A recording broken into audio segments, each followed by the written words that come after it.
So, hello everybody, welcome to this session where I'm going to be talking about brain training, 6 reasons why you're feeling stuck, and I'm going to share 6 solutions. So if you are joining me live, do say hello in the chat. If you're watching the replay, just put hashtag replay. Sorry, a notification's just come up that I need to reminding me to do something in a little while. So if you've been using brain training, and let me know in the chat if you've been using a brain training program. You don't have to name the program, but you're not feeling progress, then it's not your fault and you're not alone. Okay, there's lots of people, I chat to lots of people who are in that boat. So in this video I'm going to give you, as I say, 6 reasons why people get stuck and how to get back on track.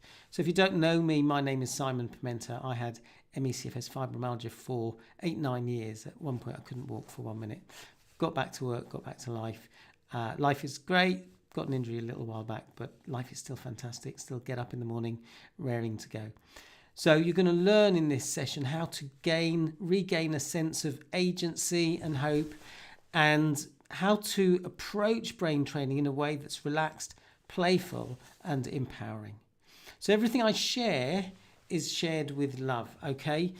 There's no self-blame, so I invite you to not blame yourself if you're feeling a bit stuck. We explore these things to help us get clarity so we can move forward. I'm going to share observations from working with clients for the last 18 years, okay? So the first thing that can really keep people stuck is that they're very stuck in a state of fear, and that can be both conscious and subconscious. And these 6 things that I talk about, I realize that fear drives a lot of the patterns that I'm going to be sharing, okay? So, for instance, people have a fear of everything. It might be a fear of food. This food is going to make me sick. Have a fear of electrical EMFs, electric fields. They have a fear of people. Oh, that person's going to trigger me. They have a fear of exercise, fear of light, fear of chemicals. Key points to make. Number 1, and as I say, if you've just joined, do say hello in the chat. Nice to know who is joining me. If we are in a state of stress, that can cause the body to be very sensitive, okay? And we know from research that our responses can become conditioned. You'll have heard of Pavlov and his dogs and Pavlovian condition. So this capacity of the brain to create conditioned responses, which happen because the brain tries to save energy, and if it kind of recognizes that in certain situations we have certain responses, it says, okay, in this situation, cue this response. So for example, let's say a client is feeling very poorly and they notice a reaction to perfumes. Now, that person could just be very relaxed and say, okay, maybe that's just because I'm really, my system is very sensitive at the moment. Or they might say, oh, this is a problem. Perfumes are dangerous. So they're creating an alarm response. They create this kind of hypervigilance. And what it means is that the system is on alert, and the stress of, oh no, someone's wearing perfume, this is going to make me worse, that kind of makes the system function less optimally, and so the system can become more sensitive.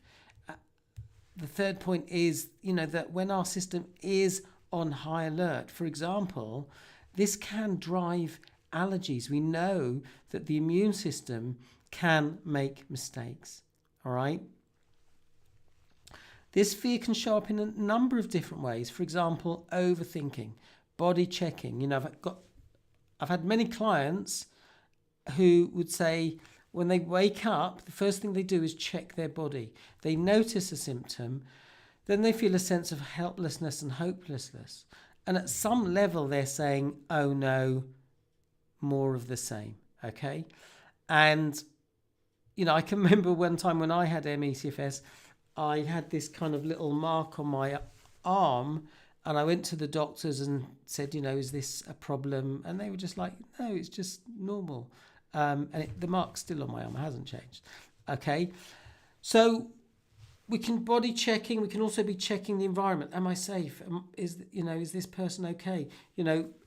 If certain people in your life tend to be quite volatile, then that means you can be quite hypersensitive to what state they're in. Okay, some people, is this room? Is there mold in this room? Is that going to make me worse? That's putting the body in a state of stress. Okay. So solutions. One is cultivating a sense of trust.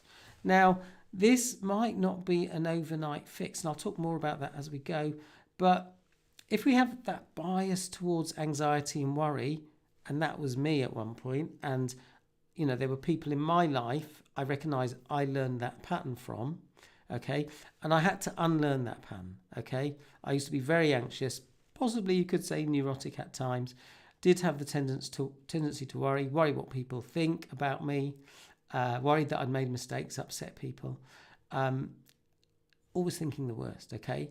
So if you like, I'd installed into my brain a fear operating system. And I needed to learn how to uninstall that fear operating system and install a trust operating system. And in a sense, I needed to be cultivating more trust. So moving from fear to trust, okay? That took work, okay? Next solution is that we need to correct the nervous system. We need to practice strategies that are going to help put the nervous system in a relaxed state. And one of those strategies, I was talking about this in the resilience group coaching session this morning, that one of the strategies is to stop trying so hard.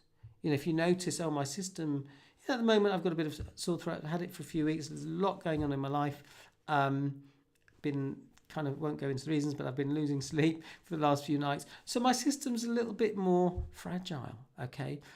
But one of the things I've learned, whereas in the past I would have been stressing about that, I would have been stressing that I've had a cough for weeks, etc. I'm now just approaching things in a more relaxed way. I know that I just need to keep following my protocols and things will settle down. When I'm lying awake at night worrying about this particular issue, I need to say to myself, I can't do anything about it now. I'll do my best to fix it in the morning. I can't fix everything. I have to recognise that I can do what I can and then I have to let go. All right. So it's important. One of the things I teach people when they do the Mind Body Reconnect course is that our thinking brain has two parts to it. There's the problem solver and there's the problem creator.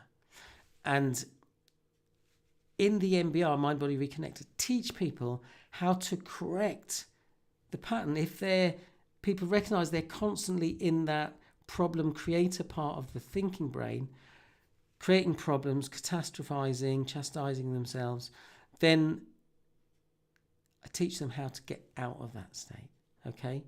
And get more connected to the part of us that can solve problems, because there is a part of you that is really good at solving problems, has solved many challenges in your life, okay? And there are probably times when you're less connected to that part. So the next thing we need to do is really trust your body's intelligence. Your body has incredible healing power. And for many people, and I include myself in this, I recognize when I had ME/CFS fibromyalgia for 8-9 years, I was getting in my own way, okay? And I needed to learn how to take care of the part of me that was operating from fear, so that my body had a chance to heal. And when I took care of that part, my body was able to relax and move into a more regulated state. We also need to know how to break patterns. So, for example, if someone is waking up in the morning, checking their body for symptoms, then saying, oh no, and feeling helpless and hopeless, That's a pattern we need to break. So I teach people a number of strategies for doing that. So second thing, beliefs. Our beliefs are really powerful. Some people have the belief, I can't heal. Maybe if I do this brain training program, I know it works for other people, but maybe it won't work for me. Okay? So that's a problematic way of thinking. That's understandable if you're, generating that kind of thinking. And I've worked with lots of clients who basically say when they start working with me, that is their core fear. All right? I ask them when they finish the training and they're making progress or they're fully recovered, what would you say to someone who was saying, oh, maybe it won't work for me? And often they'll say something like, it can work. You need to give yourself the chance. You need to apply what you're learning because you learn tools for dealing with that part of you that is operating from fear. Other beliefs are diet is the problem, chemicals are the problem, mold is the problem, or medication is the solution. Things like diet, chemicals, mold, this may be partly true, but it's not the whole truth. For example, I see people being told, oh, if you're worried about what you're eating, just ignore that and just, eat whatever you like, blah, blah, blah. Now, the thing is, if your system is drained, then it can have a lower ability to deal with something. And if you're eating a diet that's giving your body more work to do, then when your body's already compromised, that might not be the smartest thing. So, for example, when I had ME/CFS, I was diagnosed with a condition called Candida, which is a kind of yeast overgrowth.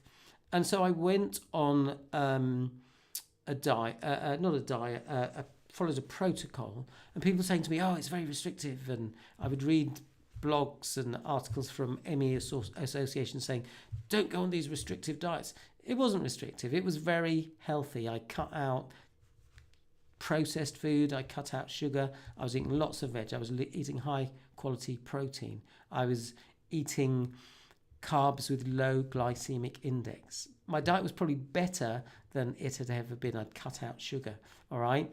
And it was okay to do that for a while because it was just taking the strain off my body. Now, what I later learned is that and we'll get onto this, if I corrected what was keeping my body in a state of stress, then my body had a chance to heal. When it had a chance to heal, then it would be more robust, okay? For example, if you took someone who hadn't slept a wink for 7 days and gave them a really crappy diet, would their body respond in the same way as someone who was eating a really healthy diet? Okay? My sense is their body wouldn't deal with it so well, okay? But so, as I say, some people, sometimes they'll eat a food once or twice, they have a reaction, and then they say, oh, I can't eat that thing. All right, and they might feel anxious if they have to eat that thing. Like I remember one time when I had ME/CFS, I'd go out for a meal, for lunch, and I didn't have many options. I remember going to a birthday party. All they had was cake. So I had to eat 4 pieces of cake because I was really hungry. And then later on, they brought out some bread, which I wasn't eating at the time, and some meats.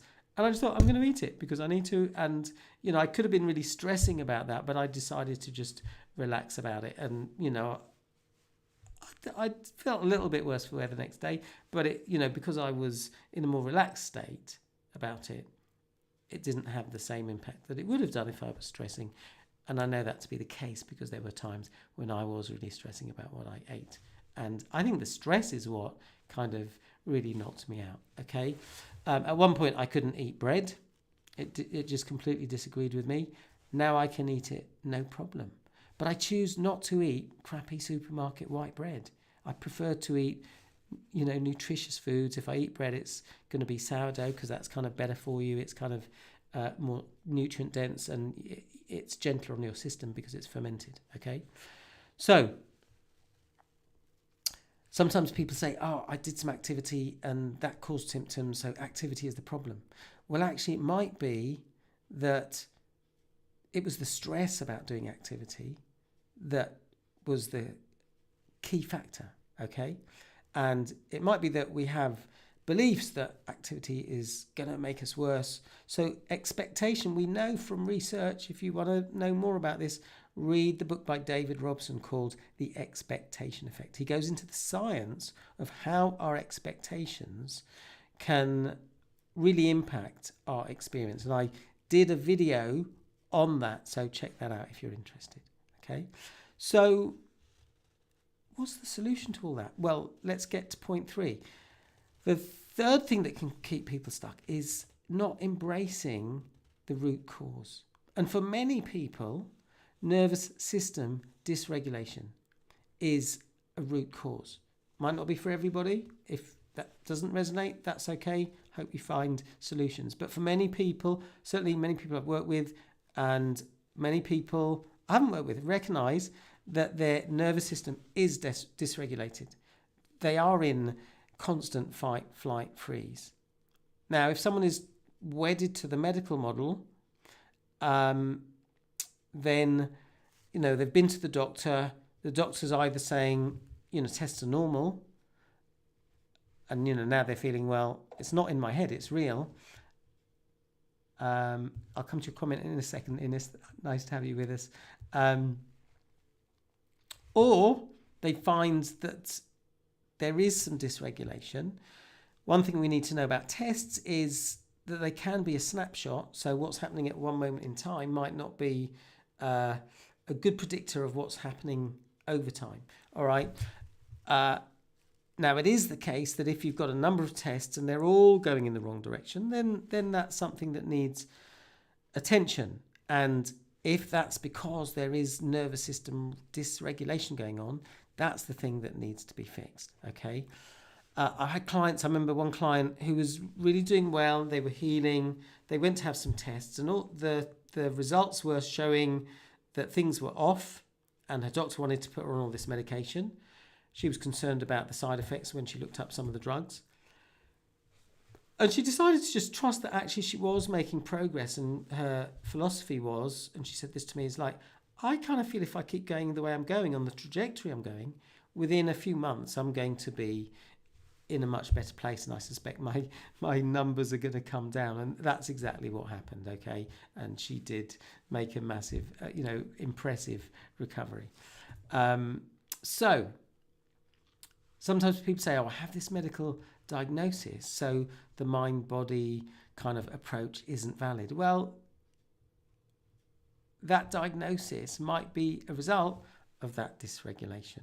That dysregulation can be in part, not totally, but can be in part related to our lifestyle, our mindset. So there are all these factors that we need to consider, okay? Sometimes people say, maybe I've got something really serious. Maybe it's life-threatening. I remember reading Professor Robert Sapolsky's book, and I think if I remember correctly, when he was a student, he had all these symptoms, and he looked it up and came to the conclusion that he had leprosy. Of course he didn't, okay? But he realised that was, oh my goodness, that's my mind just running out of charge, okay? So this is all fear-based thinking, okay? Again, often a lot of symptoms can be the result of nervous system dysregulation. If someone is completely kind of adhering to the medical model, I need the doctor to fix me, then it kind of stops them from being all in and kind of committing to really embracing this approach for a while and to see what is possible. It's like they've got one foot in, one foot out. And it's often clear to me when I've worked with people, some people are like, I'm all in, I want to do this. Show me what I need to do, and I'll do it. And some people are a little bit, and I'll say, look, I'll train you, I'll give you the tools, but it's up to you. And it's fine if you want to gain evidence to use the tools and see what results you get. That's completely okay. But if you're kind of doing it in a half-hearted way, I don't really believe this stuff works, then that makes it more difficult, okay? Excuse me, let me just take a drink. Some people are constantly chasing symptoms. I've got this symptom, I need to take this medication.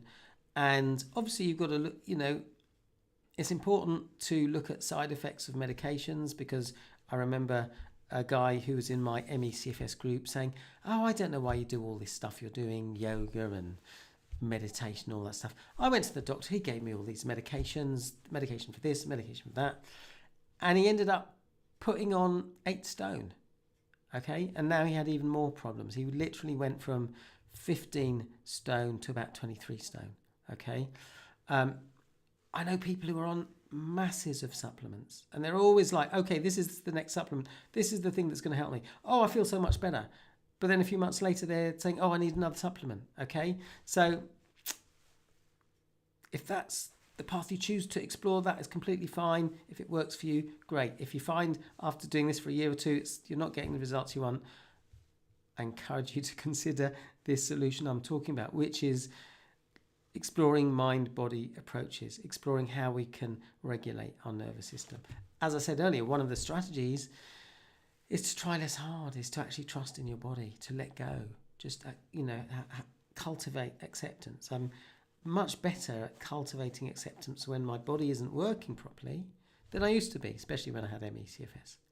So strategy 4, taking a rigid approach. I've got to get this absolutely right. There's a kind of perfectionism. It's not relaxed. Again, it's fear-based. Okay, and this causes stress. All right.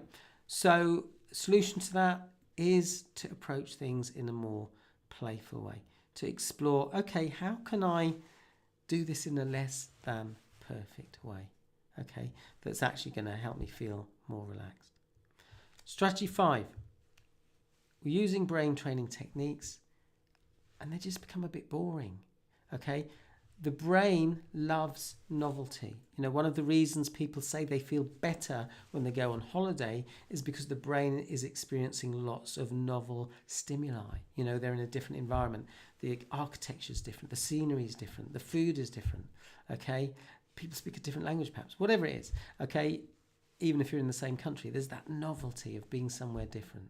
Okay, so it's important to explore ways of keeping it fresh. Avoid just using these techniques in a robotic, unfeeling way. Okay, we need to bring the emotion, the good emotion, into it. Okay. Number 6, ignoring signals. Okay, emotions are the key to healing, and I'm going to be doing a live session on this, which is going to be like a Zoom call where you can ask questions. I will share the link to that below this video, so you can sign up. If you'd like to join me for that live session, which is going to be next week, just type live below and I will share the link with you.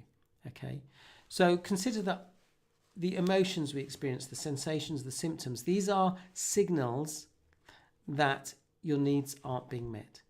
Your emotional brain is wanting to communicate to you that you need to take some action and make sense of those signals.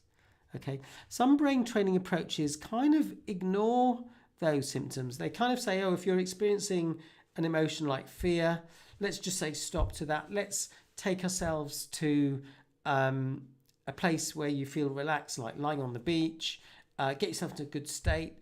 Actually, ignoring these signals can cause more dysregulation and is missing an opportunity. I used to teach that kind of brain training technique, but actually in a more gentle way. I would actually get people to explore what might be the trigger for this, all right? Tuning into the trigger, making sense of it, is useful. It gives us insights into the way our mind and body work. So listening to that part, like you listen to a child, helps that part feel seen and heard. When you identify limiting beliefs and hold space for them, you can shift them. And this part of you that's experiencing that dysregulation, that fear, can release those feelings. And often clients say they experience a shift in their emotional state. They feel more confident, more calm, more grounded, for example. They experience a shift in symptoms. There might be a softening of symptoms. Sometimes the symptoms disappear. And I have had that experience. So, I've shared a lot of information. I see a few more people have joined, so do feel free to say hello. In closing, I really consider you to, I would encourage you, I'd invite you to consider what piece of information I've shared from this session is relevant to you and your situation. All right. I'd love to know what your takeaway is. I'd love to know what action you're going to take, even if it's a really small step. And a little bonus tip for you: your emotional brain loves it when you take an action. Doesn't matter how small that action is. And when I work with people doing the mind-body reconnect, that's one of the things we focus, taking small actions. When we take small actions, the emotional brain's saying, oh, Simon's listening. All right. So let me know in the comments what your takeaway is or what action you're going to take. I really invite you to not leave this video before you've identified an action you're going to take, even if it's really small. Let me know. Okay. So in the next video, I'm going to talk more about the topic of brain training, rewiring your brain, but doing it your way. Okay. And in the live session I'm going to do next Thursday, I'm going to explore core healing principles. Okay. Exploring the notion that symptoms are signposts to healing. So if you like more tips, I post a lot in my Facebook group. Feel free to join. Follow me on TikTok and Instagram. If you need help now, next week I'm doing the final week of resilience group coaching. There's no charge. You're welcome to make a donation, but it's fine if you just come up. I'm going to do 2 sessions on Wednesday and Thursday. If you'd like more details about that, just comment group below. So, Ines says, sorry, I forgot to come back to your comment. I find the fear and the stress have a huge effect on causing crash after repeated experiences. Yeah, and that's one of the issues. Our stress response can become conditioned. So, I used to be really good at generating stress and anxiety. Okay, I learned how to become rubbish at that. And Ines also says, great advice for me. Perfectionism plays a big role. So working on small steps done is more important than waiting for perfection. Exactly. That's a very good point. I'm going to share that to the screen. So thanks for sharing that, Ines. So keep going, everybody. If you've got any questions, let me know. If there's a topic you'd like me to discuss, let me know. If I feel I've got something intelligent to say about it, then I will. But always wishing you great health. Always encourage you to dare to dream big dreams. Okay. A coach I know says never give up on your dreams. I like to turn it into more of a positive. Dare to dream big dreams. You got this. Wishing you great health. Thanks for watching. Bye for now.